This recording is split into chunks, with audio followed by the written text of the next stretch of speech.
Africa is like, you know what it is, it's like the birthplace. I've only been to Africa like 3 times.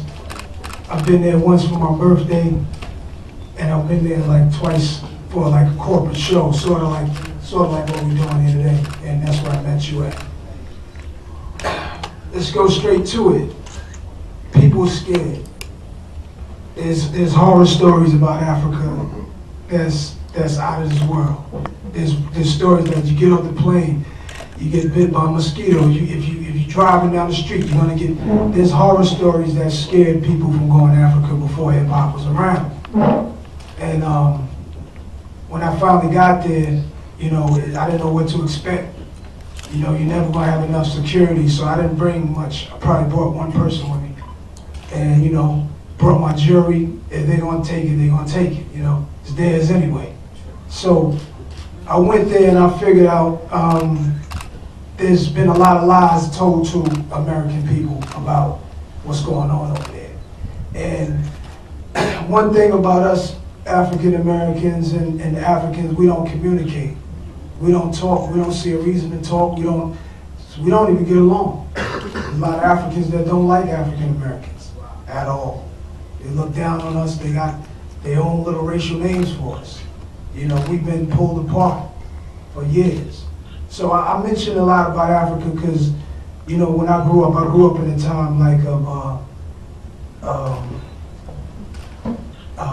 Bob Marley was saying a lot of stuff. I wanted to know why he was talking about Africa Unite, and I wanted to know what Roots was about. So out of my own curiosity, I just started to learn stuff, and at that time, the 5% Nation was on the rise.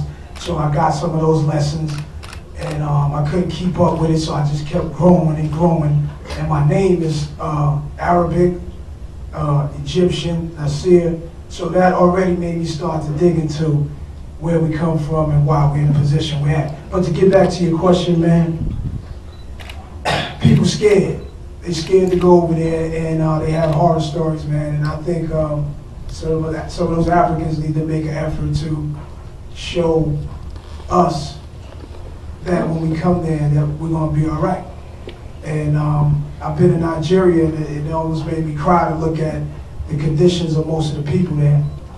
And there's no connection, and we got a lot of work to do, so it's beyond hip hop, but I think hip hop is an answer to get us to start communicating and start rebuilding our long lost family between Africa and America. I think this is the beginning. If you get more people like yourself coming over here, and you get those brothers over there to realize when we coming over here, we're making major moves. We're bringing serious artists to this place. We got to change it. We got to change the way the conditions are in Africa. We got to. And hip hop artists, we can start by raising some voice, but Nas can't go to South Africa and get 100,000 people like Bono. There's a lot of stories behind that to why he can and Nas can't. When Nas should be able to get 200,000 people to come out. Let me not shit on myself, because maybe I can get 300,000. I haven't tried it yet, but I'm gonna need y'all help. You know what I'm saying? I think we have to all take the responsibility to say, and we want to make a difference. Let's not talk about it, let's really be about it. I don't know if that answered your question. It's a long conversation.